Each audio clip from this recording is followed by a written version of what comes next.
बहुजन सौरभ, बहुजनांच्या सामाजिक व सांस्कृतिक चळवळीचे मुखपत्र। नमस्ते, जय भीम। मैं एडवोकेट डॉक्टर सिद्धार्थ कामले, दैनिक बहुजन सौरभ का मुख्य संपादक हूँ। आज एक बड़ी गंभीर बात हुई जो चीफ जस्टिस ऑफ इंडिया और कॉलेजियम कुछ लोगों को, कई लोगों के नाम रिकमेंड करते हैं, जिसमें उनका परफॉर्मेंस और ये सब वो देखते हैं और उसके पश्चात वहाँ पे उनका रिक्रूटमेंट होता है कॉलेजियम के द्वारा सुप्रीम कोर्ट के जजेस के लिए। ये लिस्ट अप्रूव करती है मिनिस्ट्री, लॉ मिनिस्ट्री की तरफ से होता है। लेकिन सडनली जितने भी नाम जस्टिस भूषण गवई ने भेजे वो सब के सब रुक गए, नियुक्तियां रद्द कर दी है। इससे ये हुआ कि संपूर्ण यंत्रणा सब के सब मोदी सरकार के हाथ में आ गई है। और इससे बड़ी चिंता की बात है कि जो भी लोग आएंगे उनके क्या हाल हो गए। सभी को मालूम है कि बहुत सारे जजेस आज बीजेपी के फॉर में हैं। जितने भी लोगों ने अब तक सुने, केवल भूषण गवई छोड़े तो अधिकांश लोग इतने सालों में मैं देख रहा हूँ, 10-12 साल में ये कंटिन्यूसली उसी एंगल से का भाग थे। यदि ऐसे ही चलते रहा तो निश्चित रूप से अपनी राज्य घटना है, जो कॉन्स्टिट्यूशन है, वो पूरा बर्बाद हो जाएगा। और जब बर्बाद होगा तो निश्चित रूप से उसके परिणाम भी सभी को भुगतने पड़ेंगे। और सभी को मालूम है, बाबा साहब की हर वक्त की चेतावनी तुम लोगों को शायद याद होनी चाहिए कि उन्होंने कहा कि यदि यार इसी तरीका से चला, हिंदुत्ववाद का झंडा यही चलते रहा तो ये देश के टुकड़े हो गए। ये निश्चित रूप से उन्होंने कहा था और उसके ऊपर में कोई किसी का कंट्रोल नहीं होगा। यदि यार सबको पता चले कि इस तरीका से जो भी होटल लिस्ट में और जिस तरीका से मनमाना पद्धति से सरकार यदि यार काम करेगी तो कोई भी नहीं चाहेगा कि इस तरीका से कोई हरकत हो और सब जन मोदी सरकार आरएसएस के गुलाम बन जाए। तो आज ना कल इसके जो भी घटना है उसके रिएक्शंस तो होनी है। और निश्चित रूप से बहुत बड़ी एक घटना है कि जब जजेस, अच्छे जजेस का जब रिक्रूटमेंट होने का है तो सब के सब लोगों को ये कर देते हैं और बदमाश, मतलब जो भी बीजेपी के गुण गाएंगे उन सब लोगों को वहाँ पे करते हैं। तो ये तो पूरा कॉन्स्टिट्यूशन के ऊपर में हाईजैक हुआ। और इस तरीका से यदि यार हाईजैक चलते रहा तो मुझे नहीं लगता कि फिर कॉन्स्टिट्यूशन को बचाने के लिए कोई और आएगा। ठीक है, वो पूरी लोगों के साथ में अपनी सत्ता को काबिज करके एक चीज के ऊपर में उनका खतरनाक हमला चलेगा। और खतरनाक हमला चलते चलते इस देश को किस हालत में पहुंचाएंगे। कॉन्स्टिट्यूशन बदलना तो खैर वो अलग बात है, क्योंकि उनमें कोई ताकत भी नहीं है, ना कोई इतने विचार है। जितने भी 10 साल तक उनके हाथ में जब सत्ता थी तब भी उन्होंने क्या किया वो सबको मालूम है।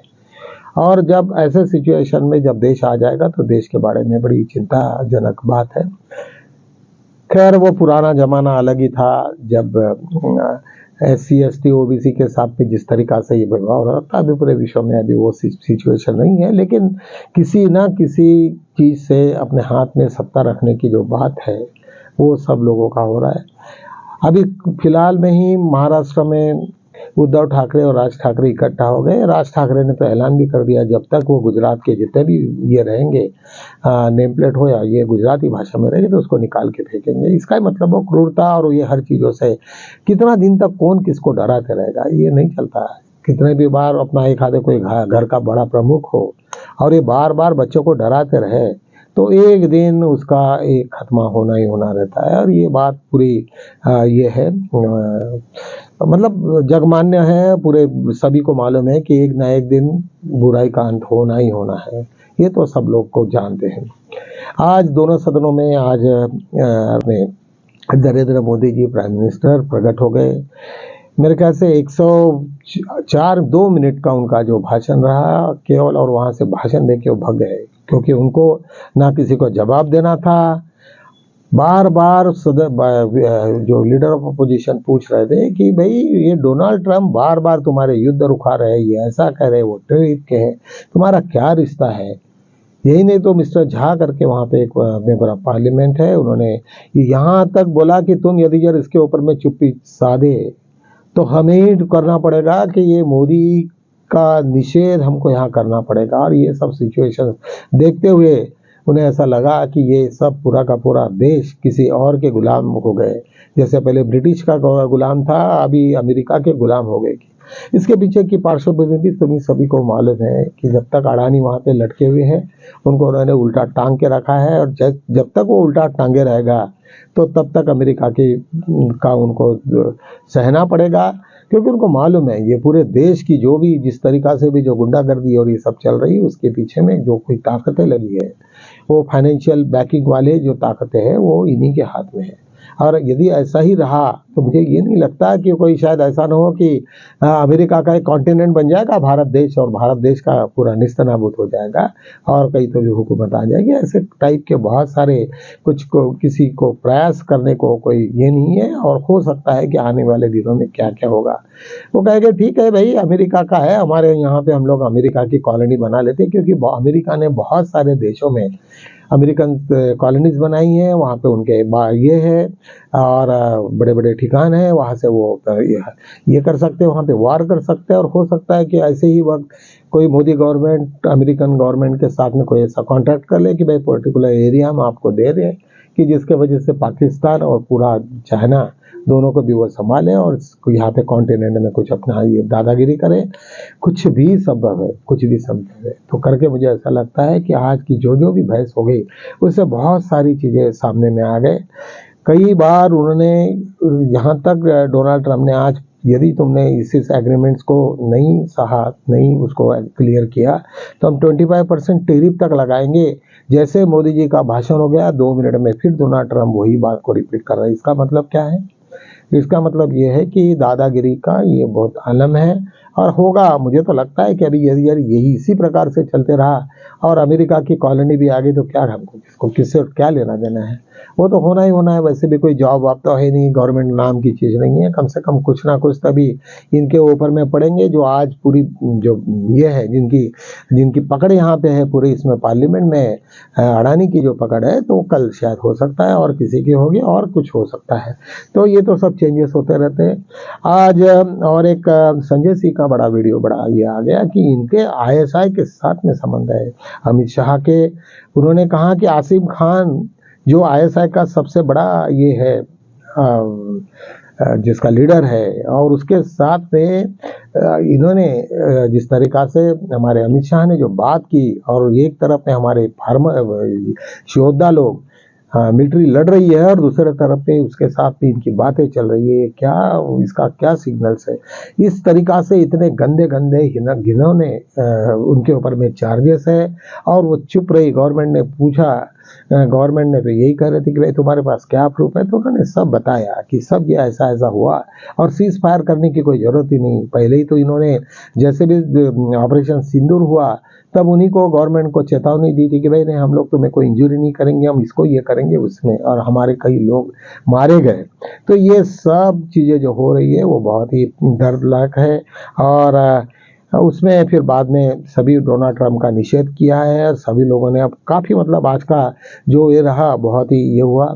जो RSS कंटिन्यूसली मोदी के ऊपर में हमला कर रहा था वो भी मेरे ख्याल से कुछ डरे जैसा ही सिचुएशन है, क्योंकि पॉलिटिकली सत्ता ये सभी को झुकाती है, सबको कुछ ना कुछ ये करती है करके आज सब के सब लोग वो बीजेपी के फॉर्म में थे।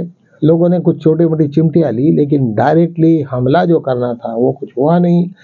धनखड़ के बाद में ऐसा लग रहा था कि और कौन से पद खाली हो गए, तो मुझे लगता है कि प्रेसिडेंट ऑफ इंडिया का भी कोई पद खाली होने की संभावना है, क्योंकि उन्होंने भी कुछ चीज़ें ऐसी की है, उनके भी ऊपर में कुछ दबाव डालेंगे और ऐसा कुछ होगा।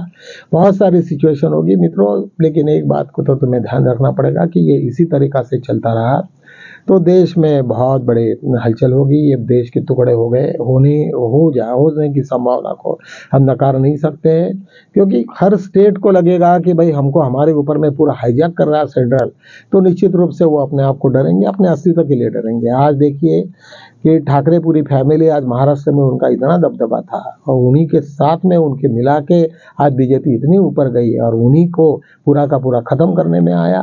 तो निश्चित रूप से वो लोग तो इतने दुखाए हैं और आज किसी भी तरीक़ा से हो।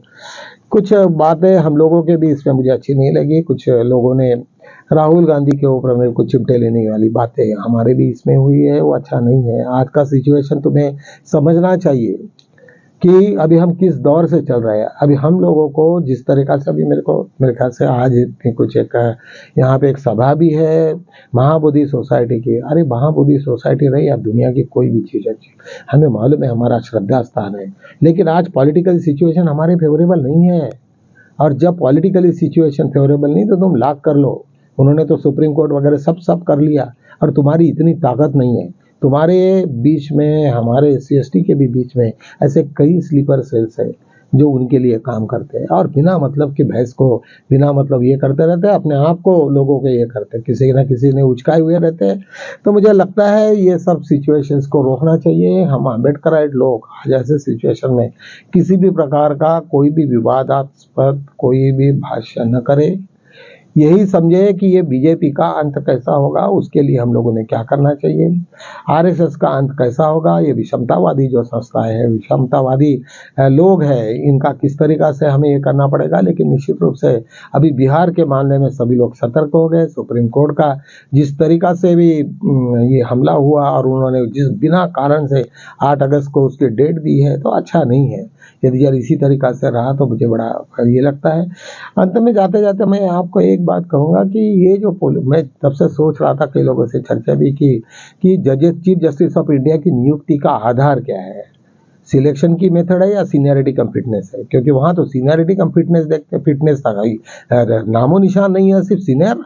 तो ये बात गलत है। मेरे ख्याल से इंदिरा गांधी के भी ज़माने में सुपर सेशन हुआ था, और मुझे लगता है कि भूषण गवई जी साहब ने यदि इस तरीका से कमेटी कॉन्स्टिट्यूट करा के सिलेक्शन के माध्यम से जो भी अच्छा निर्णय ले, तो ये देश हित में भी रहेगा। और मुझे लगता है कि कई लोगों ने इसके ऊपर में चर्चा करनी चाहिए।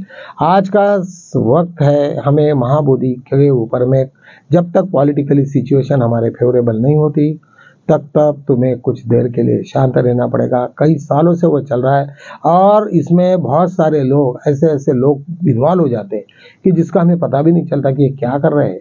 अभी मालूम है कि पूरा का पूरा बिहार में इतना सारा गेम हुआ, हाई कोर्ट का, अभी सुप्रीम कोर्ट का जो डिसीजन हुआ, सुलेखा कुमारी ने जो खेल खेला, बहुत सारे चीज़ों को क्या अभी तुम लोगों को मुझे बताने की ज़रूरत नहीं है, कि कोई ज़रूरत नहीं थी। फिर बाद में बनते सर्विस हुसैन का जो हुआ, ये सब रोल, और हम लोग ऐसे कच्चे लोगों को वहाँ पे सुप्रीम कोर्ट में खड़े करेंगे तो निश्चित रूप हारना ही हारना है। कोई आज इतना बड़ा मसला, इंटरनेशनल लेवल का मसला, लेकिन जिस तरीका से हमारे पिटिशंस और ये सब लगे हुए हैं, वो निश्चित रूप से बहुत ही दर्दनाक है और डरावना है। क्योंकि हमारे लोग हमसे इस तरीका से बर्ताव नहीं करना चाहिए। खैर, उसका बाद में नतीजे तो हमको देखना पड़ेगा। इन्हीं शब्दों के साथ में यही मैं विराम लेता हूँ। कल मिलेंगे, तब तक के लिए जय भीम।